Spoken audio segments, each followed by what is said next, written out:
Breaking news, a big shakeup at Twitter just in the last hour. Dick Costolo is stepping down as CEO. Co-founder Jack Dorsey stepping in as interim CEO. The stock surging on this news. Investors have been calling for Costolo's head for quite some time now. Joining me to discuss here, we've got our Bloomberg News reporter, Sarah Fryer, who covers Twitter. Also with us, Charles River Ventures partner George Zachary, an early Twitter investor, and Auction.com CEO Tim Morse, who's the former CFO of Yahoo. I mean, we're still sort of digesting this news, but George, I want to start with you. What is your reaction?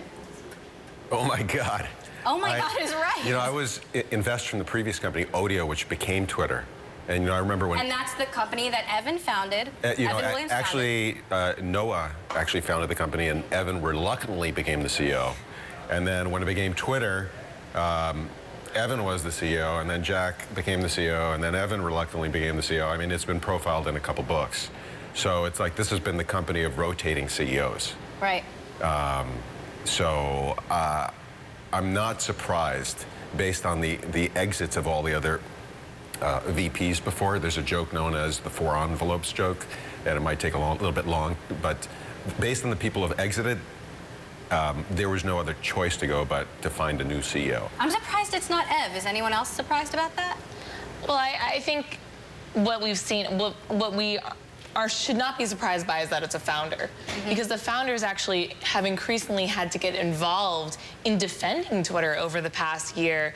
You know, the founders, Ev and Jack, they've been to what's called tea time at Twitter's offices, and they've calmed down employees and told them, oh, Jack has thought about this company even longer than we have. Like, listen to him. We believe in him. We believe in his vision. So they've been trying to instill this in Dick, but still the questions keep coming, and they've actually been talking to recruits and saying, no, it's okay, it's safe to come work for Twitter. Maybe they thought, like, you know what, we should just handle this on our own after a while. And you know, they say this is Dick's decision. My question is, you know, is it Dick's decision if they're bringing in someone interim? You know, I just spoke with Dick Costolo a few months ago on Studio 1.0, and I asked him repeatedly, do you feel like you have the support of the board? How long are you going to keep doing this? He's been asked those questions successfully. Over and but over. Let's take a listen to what he had to say about being a leader.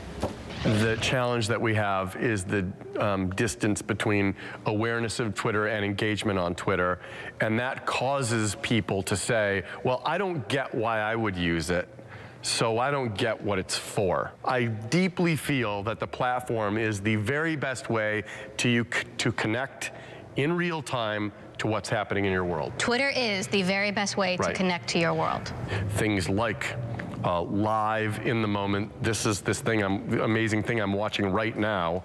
Live broadcasting, live video are going to be the future of the platform. I really think that that's the future of the platform.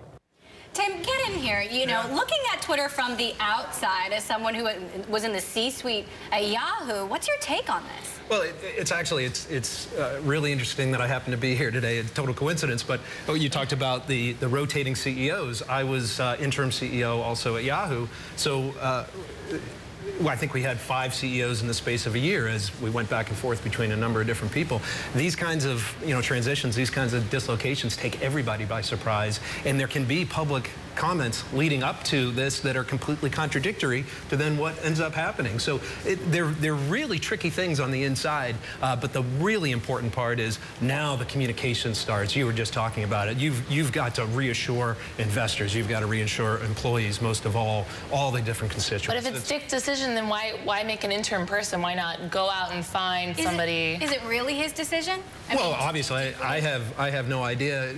What companies tend to try to do is orchestrate these things, so you announce something definitive at the same time someone's leaving, but I have no idea the inside of this. Let's not forget that Jack Dorsey is running another multi-billion-dollar company called Square. He has another job, though he's been very involved on the board. He's been the chairman of the board, but they don't say, George, what they're doing in terms of looking for a new CEO. What do you make of that?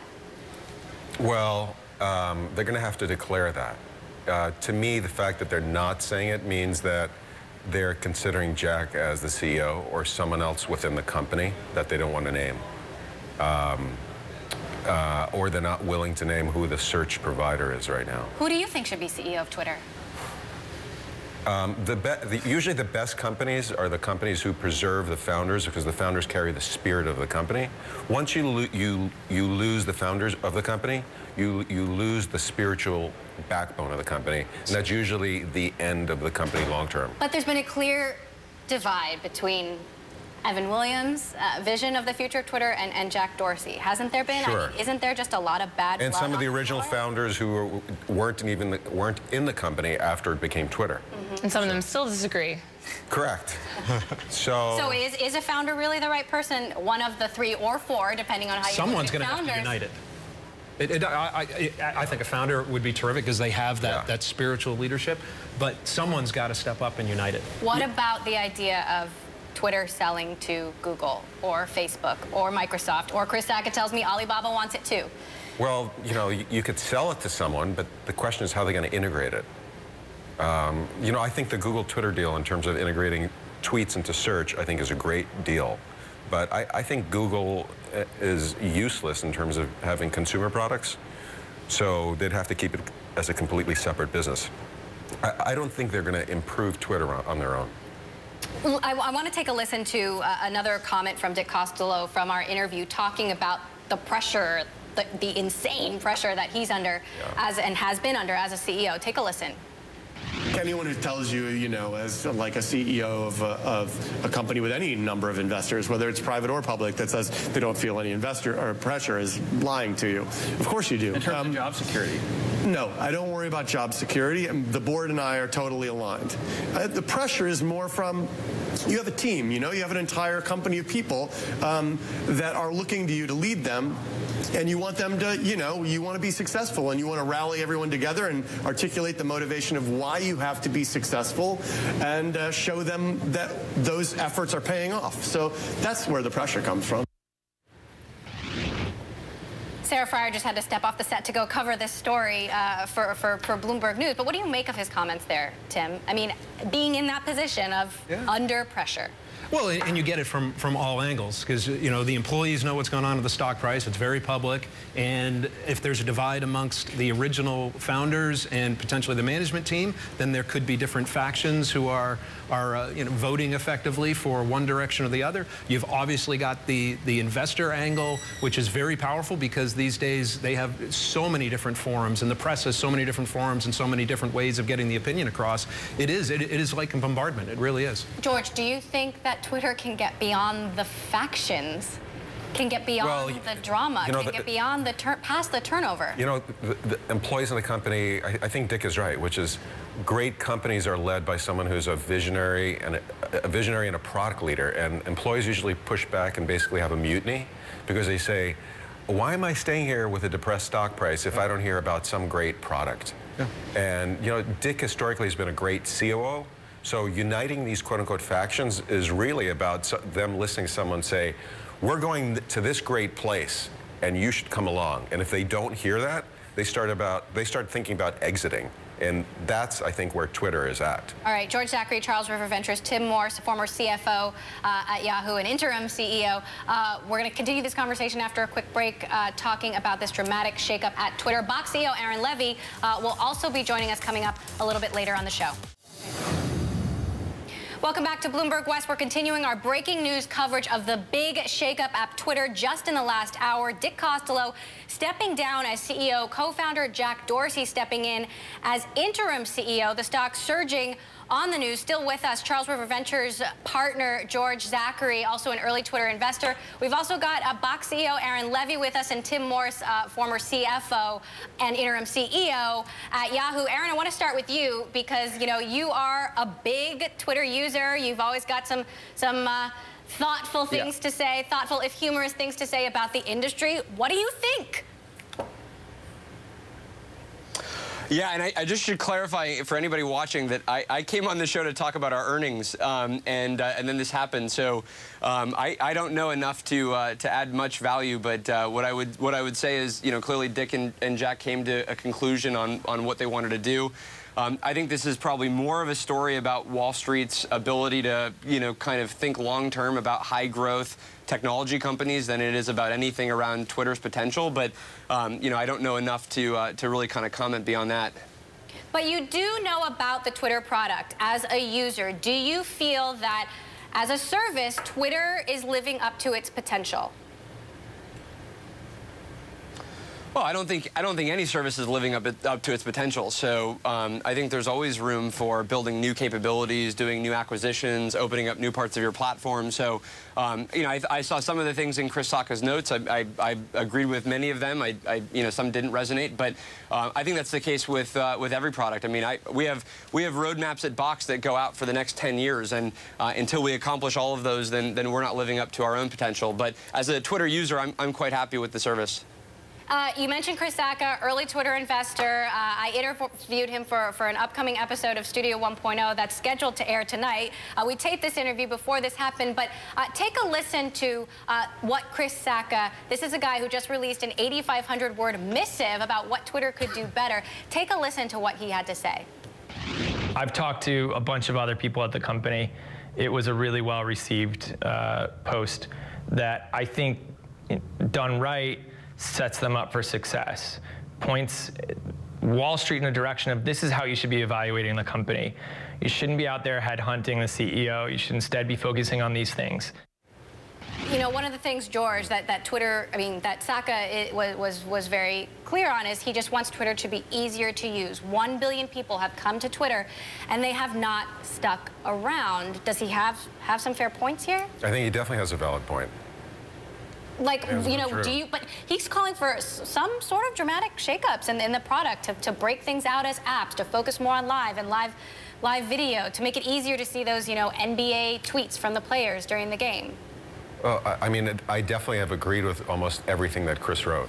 I mean, there's been some product experimentation around Periscope, which I think is pretty cool. But I think the basic core experience is limited. And has not gotten significantly better. And there's been pretty much a constant rotation of VP of product, which basically has told me that there isn't a good vision around product. And it makes it very tough, because if you keep turning out the management that way, then you never get traction on any one roadmap. What do you think, George? You know, we talked about Google buying Twitter, but of Google, Facebook, Microsoft, Alibaba, are any of those companies likely? Do you see this as a deal happening realistically? I think the most likely, I mean, Alibaba is just the complete wild card. I think the likely one is Facebook. And I view Facebook as a publishing company. They continuously buy new channels. You know, Instagram is a new channel. You know, WhatsApp is a new channel. I think Twitter will be a new channel for them. And they can move users across these different channels. They can capture them in their different psychographics and different demographics, across different mental states, across different ages. And to me, that would make the most sense. Aaron, as a Twitter user, and full understanding that you came on here to talk about Box earnings, but as someone who is thoughtful about the industry, what do you think of a company like a Facebook or a Google buying Twitter? Is that something that you as a user would like to see? Well, I think what I would just say is if you were any one of those companies, you'd want Twitter, and if you were Twitter, I think there'd be way too much potential to stay independent. So that's about all there is to it on my end. All right, Box CEO Aaron Levie, we're going to have that conversation about Box a little bit another time. Yeah. But I do appreciate you playing ball here. Joining us on the phone now, we've got Anthony DiClemente from New York, a top-rated analyst on Twitter. He covers internet and media companies for Nomura Securities. So, Anthony, give us the Wall Street view on this. Obviously, the stock's looking pretty good. Yeah, well, just on a stock movement after the close, as part of the announcement, the company reaffirmed their full-year guidance. So I think that's part of the reaction. But, you know, I also think that, you know, there are a number of investors who, like your previous callers, think that Twitter can overhaul its user interface to improve it, to make it more engaging, to rejuvenate growth in users, to amp the monetization and reaccelerate it. And there's a view that, you know, it's time for a fresh change in leadership. We'll see what the company says on its conference call in a half an hour, and we'll see how the stock trades tomorrow morning. But it's just, look, it's such a volatile leadership culture at Twitter, even going back to the early days. And if any one of your listeners has read Hatching Twitter, you can kind of just take away from that book that you have a history of change in terms of the leadership. And for me, I contrast that with something like Facebook, which admittedly is controlled and closely held by Mark, but you have a very stable leadership and a very strong and well clarified vision for the future of the company. So, it remains to be seen whether or not these management changes will have more of a detrimental impact on Twitter over time than a positive one. I have read every word of that book, Hatching Twitter, by Nick Bilton. George Zachary was quoted in that book, and it reads, George, like a telenovela because there is so much drama.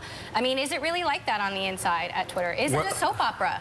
It was from my very first experiences when it was Odeo and then it became Twitter. There was always volatility in the company. There was always volatility between the players in the company. But, I don't see the maliciousness that Nick ascribed to the players.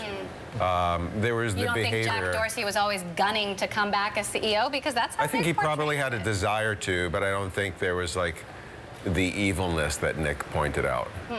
I think there was some passive-aggressive behavior, but I also think it was a bunch of people who didn't communicate well together, which is, so they found a method to communicate, which was an indirect method, which, by the way, is also Twitter. I mean, they created a product which is identical to their method of communication, which is indirect. Tim, from your experience at Yahoo, another company that has struggled, how difficult is it going to be to change that culture from the inside out? Oh, it's enormously difficult. It's enormously difficult if you choose an internal candidate, and it's enormously difficult if you choose an external candidate. There's really, I said earlier, communication is absolutely the key, and just keep at it. But you need to have something to say as well. They have to first decide really what they're doing, what they want to be, and then the messaging can flow. But this is, changing any culture is tough in such a high-profile fishbowl, if you will, as Twitter and as Yahoo was and is. Multiply it times 100, 1,000. Tim Morse, former interim CEO of Yahoo. Guy's been in Jack's position. George Zachary, early Twitter investor. Anthony DiClemente of Nomura. We're going to continue this conversation after the break. After a quick break, we are talking about a dramatic shakeup at Twitter. Dick Costolo, the CEO, is out. We're back to our breaking news now. Dick Costolo stepping down as the CEO of Twitter. Jack Dorsey stepping in as interim CEO. Still with us, Charles River Ventures partner George Zachary, an early investor in Twitter. We've also got Yahoo, former Yahoo CFO Tim Morse, former Yahoo interim CEO, and joining us via Skype, Crawford Del Pret, Chief Research Officer for IDC. Crawford, we've been talking about this now over the last hour, and I want to turn now to who can be the CEO of Twitter. Who do you think is someone who can do this job better than Dick Costolo, considering Jack Dorsey has another job? Yeah, hi, Emily. Again, I don't have an individual yet in mind, but I do think that when you start looking at what you want to do to replace this job, I believe it needs to be someone that comes from media. I think that the media business has learned a tremendous amount about ease of use, about engaging users, and I think that that is a big angle of what Twitter needs to accomplish here. So I would think that as media has evolved, that's where they're going to look when you start seeing the next chapter for this company. And again, I think there's a lot of folks out there that they could be talking to, but the reality is it's not necessarily from a third platform tech company. I think this is really about a company that understands as much about media as they do tech. George, who? I mean, I've heard Kevin Systrom's name thrown out there. There's people within the company. I don't think it's going to be someone within the company. I think it will be someone from Facebook who knows how to grow. Like Sheryl Sandberg? Probably not Sheryl. Do you see anyone? Do you see anyone in particular? If I would guess, I don't think it's going to be someone from traditional media, because this is not a traditional media product. I think my guess is it's going to come from someone on the product side of Facebook, who basically sees that Facebook is a limited platform, limited in its focus on person-to-person groups where people know each other. Chris Cox? Maybe. It's a good guess. I'm just keep throwing names at you and seeing how you react. Tim, what do you think? Well, I really don't have a name either. I would just say that the experience that we went through at Yahoo, there are a lot of people who end up emerging on these lists that you wouldn't think of at first. People who are either assumed to be well entrenched in their current companies or just off the radar screen, and some of them can be great candidates. Ultimately, though, do we think it's going to be Jack Dorsey?